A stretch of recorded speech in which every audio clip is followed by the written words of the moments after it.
নমস্কার বন্ধুরা, তোমরা সবাই কেমন আছো? আশা করছি ভীষণ ভালো আছো।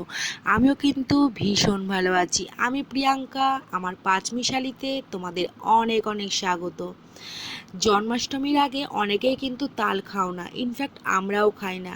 কিন্তু কি করব বলো, মেয়ে যে অত্যাধিক বায়না করলো, আর ওর বায়না মেটাতেই কিন্তু তাল, নারকেল, গুড় আর এক প্যাকেট সুজি নিয়েছি। 10 টাকা দামের যে সুজিগুলো ওগুলো নিয়েছি, নিয়ে ভালো করে ফেটিয়ে কিন্তু তাল ফুলুরি বানিয়ে নিচ্ছি। তো তোমাদের আর কার কার বাড়িতে কে কে তাল ফুলুরি খেয়েছো অবশ্যই কিন্তু একটা ছোট্ট কমেন্ট করে জানিয়ে দিও। আর আমার এই ভিডিওটা ভালো লেগে থাকলে অবশ্যই একটা লাইক শেয়ার করে দিও। আর যারা নতুন বন্ধু আছো তারা চ্যানেলটাকে সাবস্ক্রাইব করে দিও, আর সাবস্ক্রাইব করে পাশে রাখা বেল বাটন টিপে দেবে। তাহলে সবার আগে নোটিফিকেশানে তোমাদের কাছে কিন্তু আমার ভিডিওগুলো চলে যাবে। আর আমার তাল ফুলুরিগুলো কেমন হয়েছে তোমরা কিন্তু একটু কমেন্ট করে বলে যেও। আর ভালো লাগলে ভিডিওটা অবশ্যই লাইক শেয়ার করে দেবে। আজকের মতো এইটুকুই, টাটা।